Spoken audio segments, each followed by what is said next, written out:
Alors, comment je vais faire pour pas cracher sur ce film? Comment je vais faire pour pas cracher sur ce film?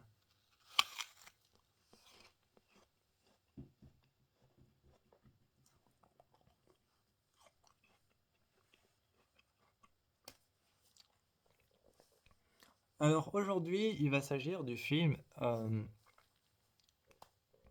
J'ai eu la chance de le voir parce qu'en fait, il est sorti sur.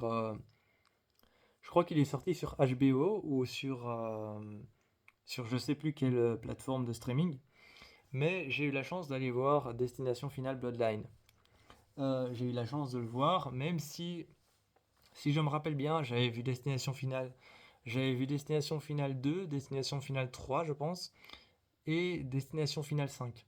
Les autres, je les ai pas vus. En fait, j'ai connu Destination Finale par une copine, une amie, qui aime beaucoup les films d'horreur comme moi, mais les films d'horreur d'un autre genre. Moi, j'aime bien tout ce qui est film d'horreur d'esprit, j'aime bien tout ce qui est film d'horreur de démons, mais elle est plus dans tout ce qui est film d'horreur gore et tout ce qui est film d'horreur de zombies. Malgré ça, il y a quelques petits films d'horreur de démons et d'esprits qu'elle accepte assez facilement, comme la saga Insidious ou alors la saga Conjuring. Ça, elle accepte. Mais j'ai eu l'opportunité de voir Destination Finale Bloodline.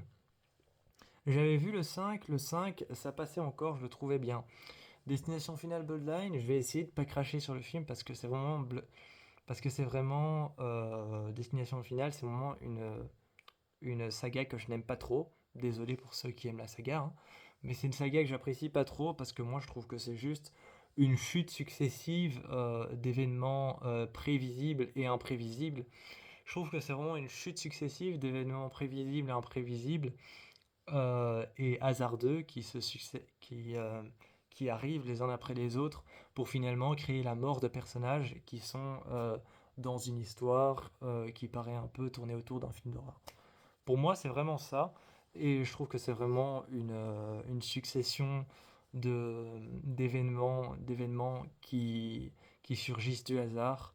Et je trouve que ça n'a pas vraiment de crédibilité. Mais j'ai quand même vu Destination Finale Bloodline. Parce qu'encore une fois, il y avait un acteur que j'aime beaucoup qui jouait dans ce film. Je l'ai regardé, je l'ai vu. Et j'avoue qu'il n'était pas fameux. Il était pas si bien que ça. Je dis pas ça parce que je dis pas ça parce que j'ai pas aimé la saga, hein. Je dis ça parce que je trouvais que le film était pas si bien que ça. Je trouvais que c'était assez prévisible. Il y a un moment, en fait, le film se passe à Seattle. Et donc, il y a un moment où on est dans cette fameuse tour de Seattle, la grande tour blanche. Et on est tout en haut dans cette tour. D'ailleurs, j'ignorais que c'était un restaurant en haut. Enfin, je suis pas sûr, ils ont peut-être fait ça pour le film. Mais dans cette tour, tout en haut, il y a une scène où elle se détruit. Donc, la scène de la vision de la personne. La scène, comme dans toutes les destinations finales, il y a une personne qui a une vision de l'avenir où il voit tous ses proches mourir à cause d'un événement. Et le but du film, ça va être justement que cette personne sauve toutes les personnes qui... Ça va être que cette personne qui a eu cette vision sauve toutes les personnes qu'elle a vu mourir, tous ses proches. Qu'il essaye de les sauver, en tout cas de leur faire éviter la mort.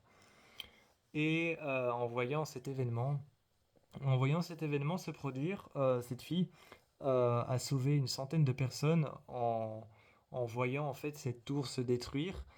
Et à un moment, il y a un piano qui dévale la tour quand elle se penche sur le côté.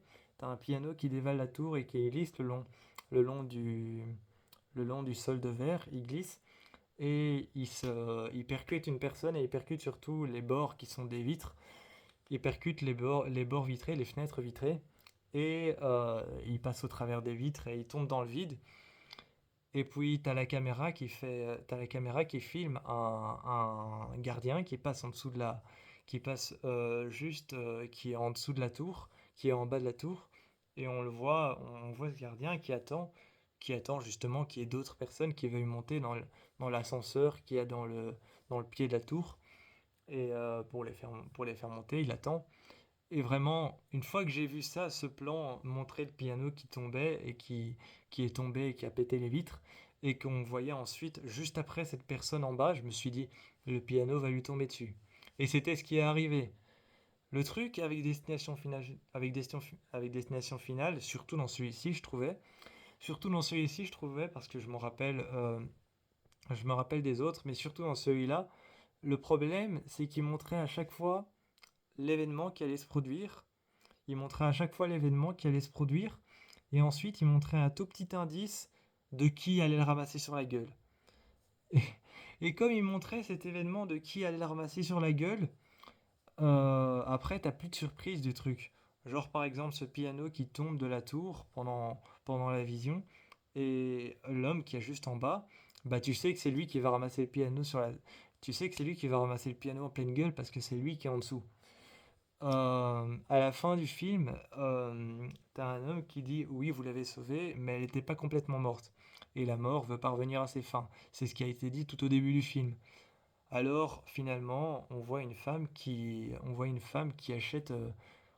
dame qui achète quelque chose à un vendeur, je ne sais plus ce que c'est, et t'as de nouveau cette suite d'événements qui se fait les uns après les autres, et t'as certains, t'as certains événements qui revenaient souvent quand il y avait un malheur ou un danger qui approchait, comme ce petit carillon accroché à la porte de la maison où ça se passe. Et bien, il se mettait à sonner, et là, t'avais un personnage qui a gardé ce truc un peu inquiet, et le vent se faisait un peu plus violent. Et là, moi, je me disais, oui, et comme cette personne vient de dire, vous l'avez sauvée, oui, mais son cœur n'était pas totalement arrêté, elle n'était pas complètement morte. C'est-à-dire que la mort n'est pas arrivée à ses fins. Moi, je me suis dit, c'est bon, il va arriver quelque chose d'autre, il va arriver quelque chose d'autre, il y a encore quelque chose qui va se passer. Et puis on passe à une scène suivante où il y a cette femme qui achète quelque chose, t'as la pièce qui roule, qui roule, qui roule, et qui coince les, les rails de train qui font basculer le train sur une autre voie. Et, euh, et là, je me dis, c'est bon, il y a un train qui va se prendre cette rail en pleine. Il y a un train qui va se prendre cette rail en pleine poire et ça va arriver sur la maison, quoi. Et c'est exactement ce qui s'est passé. Le problème de ce film, c'est qu'à chaque fois, il te montre un indice qui prévoit ce qui va arriver. Et enfin, c'est un peu le but de Destination Finale, mais là, j'avais l'impression que c'était un peu plus mis en avant. Et c'était assez dommage.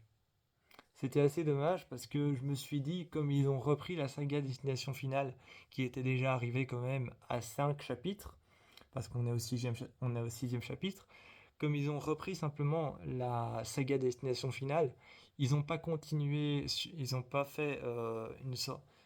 Je sais pas si c'est une continuité ou alors si c'est un remake, mais à mon avis c'est une continuité de la saga Destination Finale. Mais cette continuité, c'est aussi un peu aller dépoussiérer la saga Destination Finale, qui date quand même d'il y a longtemps. C'est un peu aller la dépoussiérer et la remettre au goût du jour. Et je trouvais que c'était pas si bien fait que ça. Mais j'avoue que le film avait quand même un certain potentiel par rapport à ces personnages qui étaient quand même très évolués. Physiquement, esthétiquement, caractériellement, les personnages étaient quand même très évolués et très forts dans l'entrain du film, dans ce qui se passait. Et j'avoue que certains personnages étaient très fun, comme par exemple le personnage de Eric qui m'a fait marrer tout le long du film.